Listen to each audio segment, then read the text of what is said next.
All right, everyone, we are moving on now to Chapter 7. Let's look at interest groups here from Chapter 7, especially on this concept, this observation made by Alexis de Tocqueville that the United States is a nation of joiners.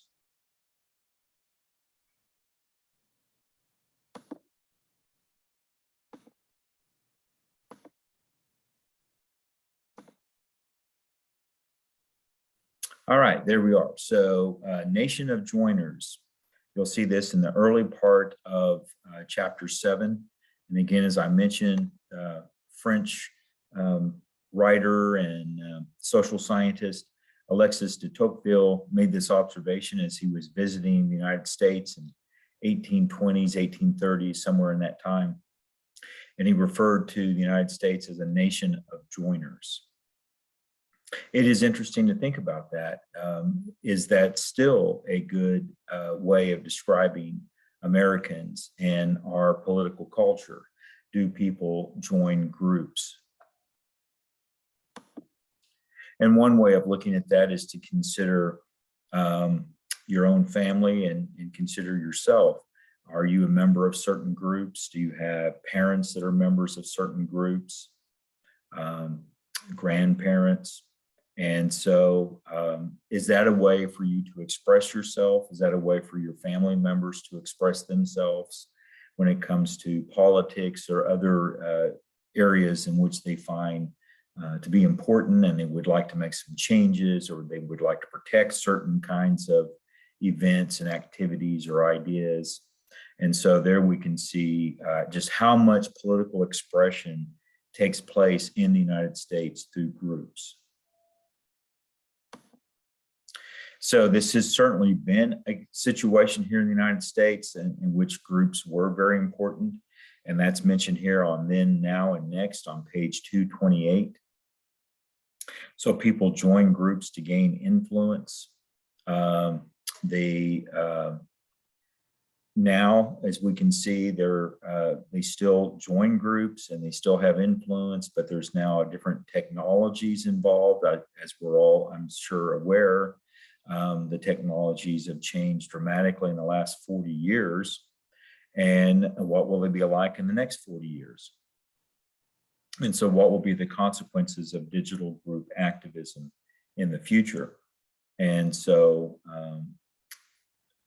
is that still going to be a primary way in which people express themselves, by not so much physically within groups, but digitally? That's the way that they're going to express themselves. This issue about being involved in groups and what kind of activity that meant and the decline of that kind of activity is described in a fantastic book titled Bowling Alone. I'm sure many of you would be very interested in reading this book. It's a massive book. It's something like 700 pages, 800 pages. And all kinds of documentation in the book as well. The author is Robert Putnam. As people were less engaged in group activities, people experienced less social capital. So that social capital is the benefits you get by being in groups, your ability to, you have contacts, you have opportunities, you have people you can rely upon. People can rely upon you through this group activity. And if you're not involved in group activity, you're less likely to do that. And so are we a type of, are people geared in a way, maybe we culturally, the United States, to rely upon groups? And so when we're not relying upon groups, we lose our social capital. And as we lose our social capital, it has an impact on us physically, mentally, and spiritually. In many ways, we can see how that was an issue during the pandemic and during the shutdown, and what kind of impact that had on many people. So the importance then of group activity. And so one of the things, though, that we can also observe about Putnam's book is to consider what it means then to not know that much about when he wrote the book, which is 20 some odd years ago, And he was basing his data on material that would go back 30 or 40 years. So what about participation online? So his work does not analyze the social capital that may be derived from participation in online civic engagement and activism. So there may be more ways in which people can be involved through online participation. And I'm sure most of you are doing online participation. I know that I do. And I know that that takes up more of my time than other kinds of participation. I'm also involved in some group activities, and I can certainly see that by doing an online participation is nothing like being physically in the group activity. And so many of these groups that have been very involved in civic engagement, the Masons, the Lions Club, Rotary, unions, we've seen a decline in that membership. And so what does that mean overall for our society? And can civic engagement online make up for that absence? And we're still trying to make that determination. So what we can see here is that the importance of democracy is a competition. That's one way of looking at it. This is from the social scientist E.E. Schatzsnyder. And this is, he was a political scientist in the 1950s. You'll read this quote on page 231.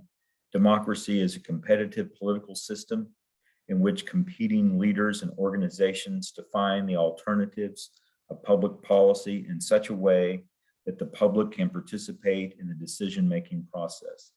So some way that the public is involved. Now, I think a big question which your authors of the text follow through with after that quote is roughly to say, who defines these alternatives? You know, talk about the alternatives are there, there's competition about these alternatives. Well, who defines the alternatives?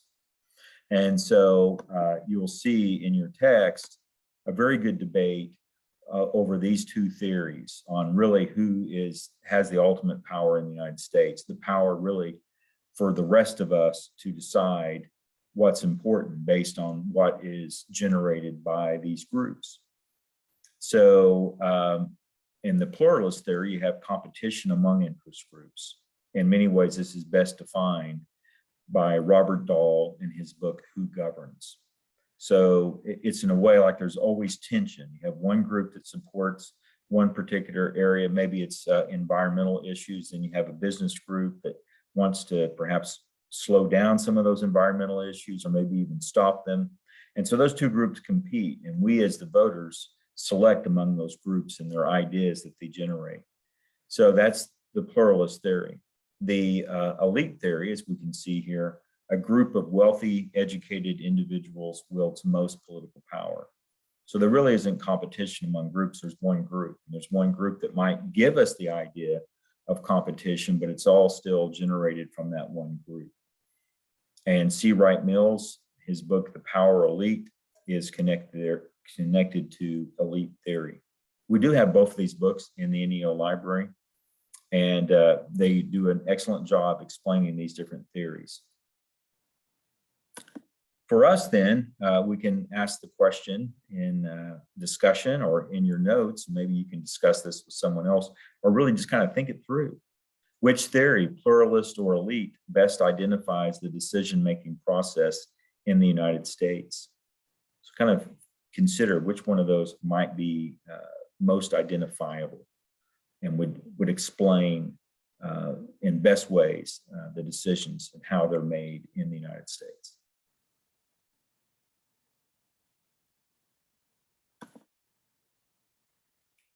Well, the argument is certainly made in this text and in almost all government text, and we can certainly see some reasons to be upset with interest groups and bothered by potential damage that they can do, and that's certainly brought out when we look at the money in politics.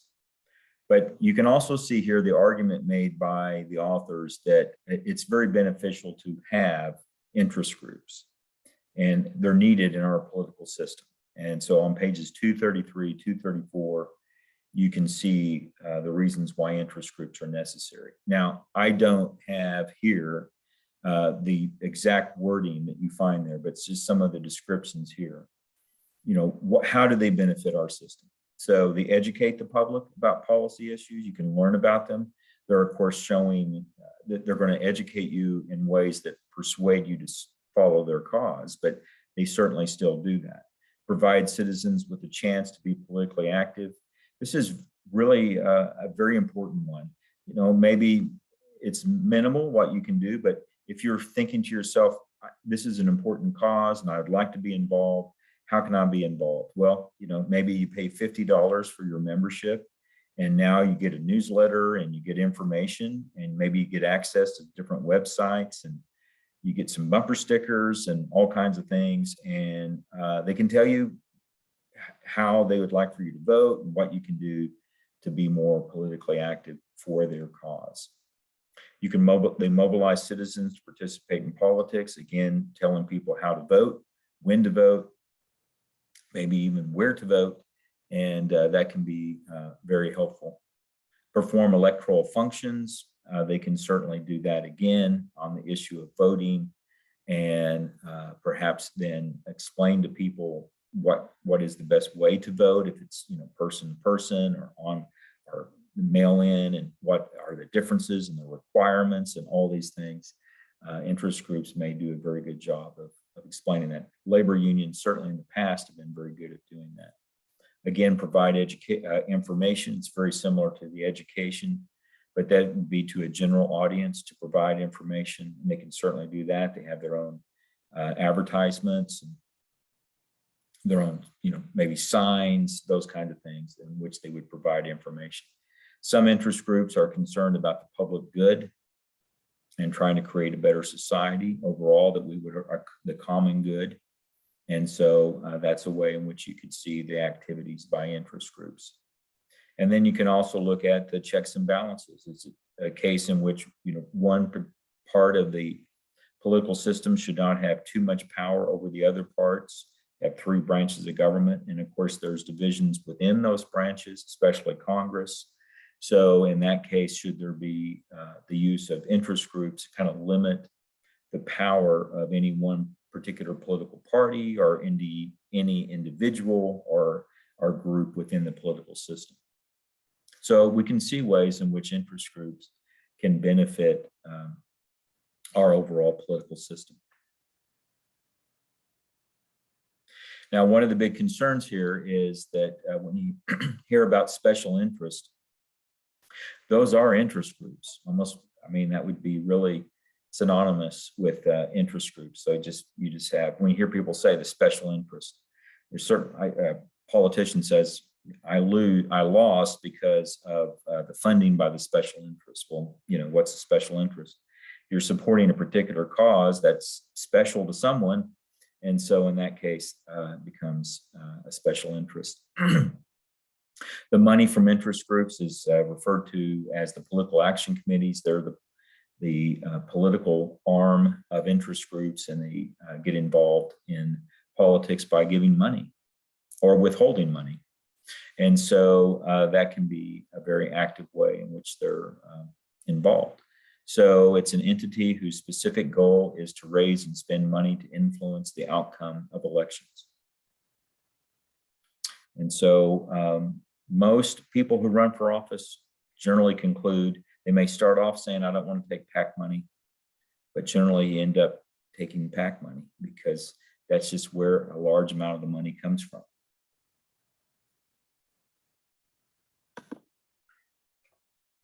So here's an interesting discussion, or something again you can put in your notes. Is spending money on a campaign a form of free speech, or should there be limits on spending?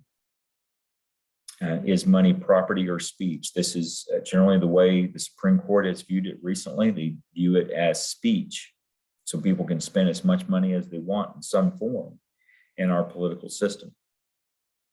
That will probably continue to stay that way until we ever get to a point where we have a court and perhaps generally the public involved to say, no, money is property, and there's limits to how much property one person should be able to invest in our political system. We're not there right now, so there's huge disparities in the amount of money that's given in our political system. So, would that change things if we had some really strict limitations on spending money in campaigns, especially coming from PACs?